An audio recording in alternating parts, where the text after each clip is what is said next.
योगी आदित्यनाथ ने 1 महीने में ही ये सब कुछ कर दिया। उन्होंने मौके दिए और कई मौके दी, कई तारीखें दी, डेडलाइंस कब कब दी गई, आपको वो जानकारी अब दे रहे हैं, क्योंकि सरकारी कर्मचारियों की संख्या अच्छी खासी थी, 8 लाख के करीब थी, तो ऐसे में मौके कई दिए गए। देखिए पहले ही डेडलाइन कब दी गई, 31 अगस्त 2023, यानी पिछले साल ये बात कही गई थी कि आप पूरी जानकारी दे दीजिए। दूसरी डेडलाइन कब दी गई, 31 दिसंबर 2023, यानी पूरे 2023 में 2 बार मौके दिए गए। उसके बाद 30 जून 2024 की तीसरी डेडलाइन थी।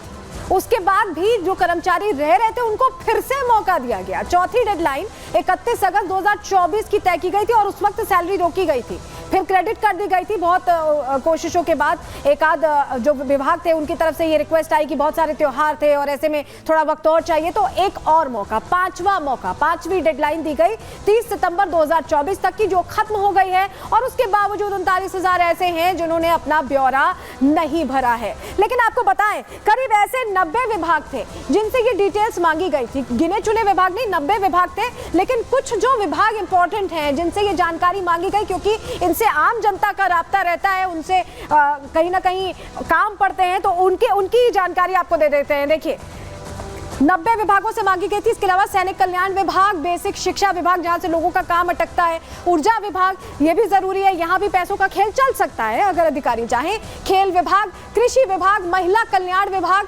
चिकित्सा स्वास्थ्य विभाग, ये जो विभाग थे इनसे ब्यौरा मांगा गया था। औद्योगिक विकास विभाग, राजस्व विभाग और टेक्सटाइल विभाग, इन तमाम विभागों से ब्यौरा मांगा गया। 90 विभाग कुल थे और इन्हीं विभागों में से कई ऐसे विभाग थे जिन्होंने 95% ब्यौरा दिया है और तो कुछ ऐसे हैं जिन्होंने दिया ही नहीं है, कुछ का प्रतिशत का। मैं चलिए जानकारी आपको दे देते हैं, जिक्र हम क्योंकि प्रतिशत का कर रहे हैं तो चलिए आपको बता देते हैं कि इन विभागों के कितने फीसदी कर्मचारी ऐसे हैं जिन्होंने ब्यौरा दिया है और कौन से ऐसे कर्मचारी हैं जिन्होंने ब्यौरा नहीं दिया, अपनी डिटेल फाइल नहीं की, जिसके चलते अब उनके लिए ये उत्सव का जो मौका है, दुर्गा पूजा, थोड़ी फीकी हो सकती है क्योंकि अभी उनकी सैलरी क्रेडिट नहीं हुई है। चलिए सबसे पहले बताएं, उत्तर प्रदेश पुलिस सबसे आगे है इसमें, 99.65% कर्मचारियों ने पूरी जानकारी दे दी है, सबसे आगे है। कृषि विभाग की बात करें तो यहाँ दूसरे नंबर पर है, 99% कर्मचारियों ने जानकारी दे दी है।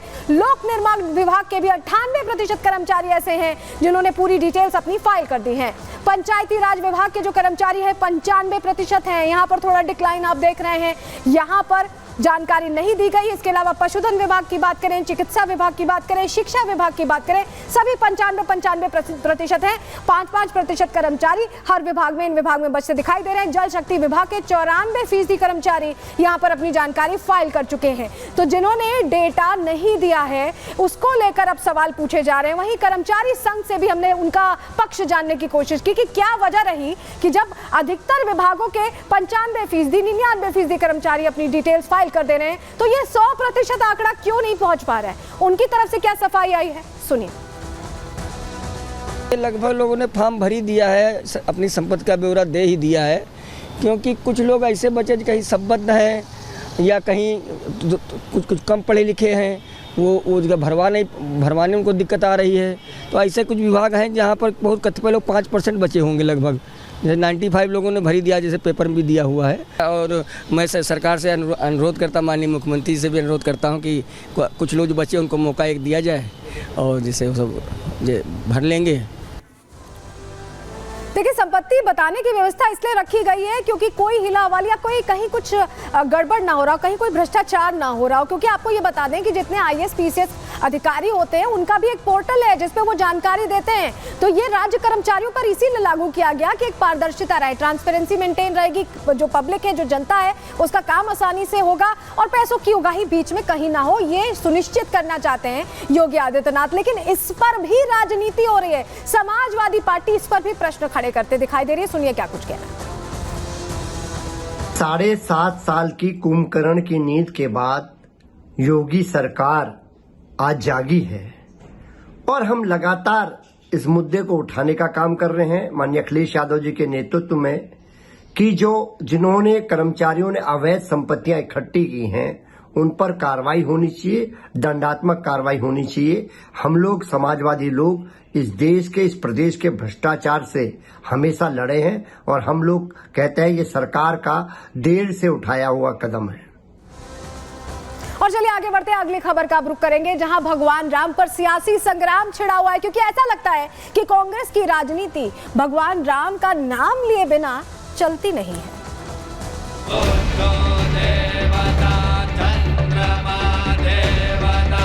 प्रभु राम फिर से विराजमान हो गए अपने पवित्र जन्मभूमि अयोध्या धाम में। जो दुर्भाग्य से अपने को एक्सीडेंटल हिंदू कहते हैं, वे कैसे इसको बर्दाश्त कर पाएंगे? यही अंतर है राम की संस्कृति पर और रोम की संस्कृति पर। डांस गाना चल रहा है, प्रेस वाले हाय हाय हाय कर रहे हैं। वे कहते हैं तो वहां पे नाच गाना चल रहा था। अरे जिंदगी भर तो यही तुम्हारा खानदान करता रहा।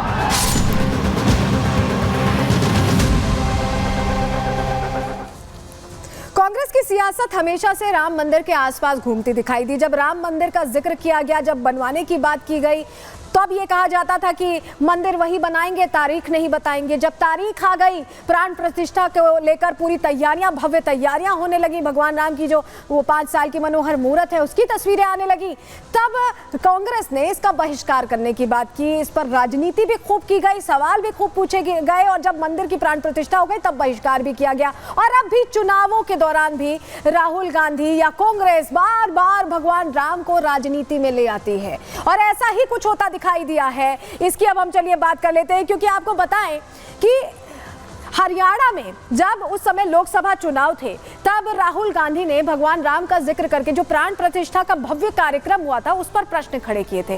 और वहीं हरियाणा की भूमि से ही अब योगी आदित्यनाथ ने विधानसभा चुनावों के दौरान करारा जवाब दिया, क्योंकि वो जो प्रश्न किए गए थे वो हर सनातनी को चुभ गए थे। आपको बताएं कि राहुल गांधी ने प्राण प्रतिष्ठा पर सवाल उठाए थे। लोकसभा चुनावों के दौरान उनकी तरफ से बड़ी बातें कह दी गई थी, और ऐसी बातें कही गई थी जो किसी को भी चुभ जाए, किसी भी सनातनी को पसंद ना आए। प्राण प्रतिष्ठा कार्यक्रम को उन्होंने नाच गाना बताया था। जो लोग भाव विभोर होकर आस्था में झूम रहे थे उसको नाच गाना बताया था राहुल गांधी ने। और सीएम योगी ने अब राहुल गांधी को हरियाणा की धरती से ही जवाब दिया, क्योंकि यह बयान भी उन्होंने हरियाणा में ही दिया था।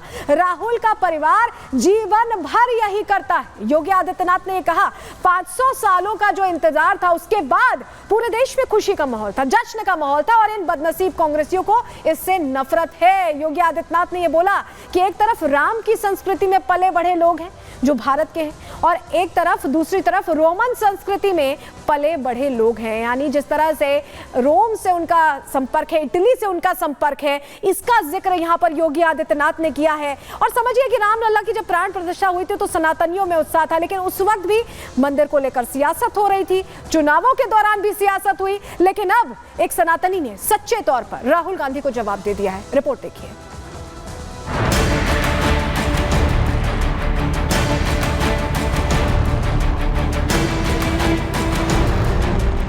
उत्तर प्रदेश के मुख्यमंत्री योगी आदित्यनाथ हरियाणा की चुनावी रैलियों में हुंकार भर रहे हैं। योगी कानून व्यवस्था और यूपी मॉडल की मिसाल पेश करने के साथ ही विरोधियों पर हमलावर भी हैं। सीएम योगी हरियाणा की जनता को राम विरोधियों की याद दिला रहे हैं। प्राण प्रतिष्ठा के दौरान किए गए बहिष्कार पर निशाना साध रहे हैं। कांग्रेस ने पहले राम मंदिर प्राण प्रतिष्ठा का बहिष्कार किया और लोकसभा में वोट बैंक साधने के लिए राम का अपमान किया। जिस प्राण प्रतिष्ठा कार्यक्रम से करोड़ों सनातनियों की आस्था जुड़ी थी, उसे राहुल गांधी ने सियासी फायदे के लिए नाच गाने का कार्यक्रम बता दिया। अमिताभ बच्चन को बुला लिया, अदानी को बुला लिया, अंबानी को बुला लिया, किसी एक मजदूर को नहीं आने दिया। आपने किसी बढ़ई को देखा, किसान को देखा, मजदूर को देखा? कोई नहीं।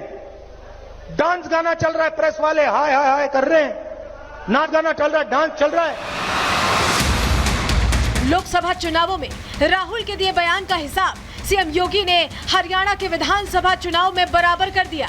सीएम योगी ने कांग्रेसियों को बदनसीब बताते हुए राम और रोम की संस्कृति का अंतर भी समझा दिया। पूरा देश और पूरी दुनिया अभिभूत है, आनंदित है। रामलला का अयोध्या धाम में फिर से विराजमान होने पर, लेकिन इन बदनसीब कांग्रेसियों को इससे भी नफरत है। यही अंतर है राम की संस्कृति पर और रोम की संस्कृति पर। सीएम योगी ने कांग्रेस पर निशाना साधने के साथ साथ राम मंदिर के लिए अपनी जान न्यौछावर करने वाले राम भक्तों को भी याद किया। राम काज कीन्हे बिनु मोहि कहां विश्राम के संकल्प के साथ 500 वर्षों तक लड़ता रहा, अपने आप को बलिदान करता रहा, लेकिन प्रभु श्री राम की मर्यादा का पालन करते हुए आन मान और शान की रक्षा करने के लिए राम जन्मभूमि मंदिर के लिए निरंतर लड़ता रहा, कार्य करता रहा और परिणाम हमारे सामने है। आज प्रभु राम फिर से विराजमान हो गए हैं अपने पवित्र जन्मभूमि अयोध्या धाम में। रामलला की प्राण प्रतिष्ठा हो चुकी है, सनातनियों में उत्साह है, लेकिन कांग्रेस राम मंदिर पर सियासत करने से बाज नहीं आ रही है। पहले राम मंदिर बनने की तारीख पूछते थे और अब जब राम मंदिर बन गया तो वहां हो रहे उत्सव को नाच गाना बता रहे हैं। ये वही कांग्रेसी हैं जो चुनाव आते ही हिंदुत्व का चोला पहनकर मंदिर मंदिर घूमते हैं। ऐसे एक्सीडेंटल हिंदुओं को सीएम योगी ने आईना दिखाने का काम किया है। जो दुर्भाग्य से अपने को एक्सीडेंटल हिंदू कहते हैं, वे कैसे इसको बर्दाश्त कर पाएंगे। वे कहते हैं कि अयोध्या में जब रामलला का मंदिर का उद्घाटन हो रहा था तो वहां पे नाच गाना चल रहा था। अरे जिंदगी भर तो यही तुम्हारा खानदान करता रहा। राहुल गांधी पर भारत की संस्कृति के अपमान का आरोप लगता रहा है। वही विदेश यात्राओं के दौरान वो जिस तरह से भारत की संवैधानिक संस्थाओं पर सवाल खड़े करते हैं, वो ये बताता है कि कांग्रेस देश हित से ज्यादा परिवार हित पर फोकस कर रही है। अब देखना ये होगा कि क्या हरियाणा की जनता इन सनातन विरोधियों को अपनाती है या उन्हें सबक सिखाती है। Bureau report, Republic Bharat.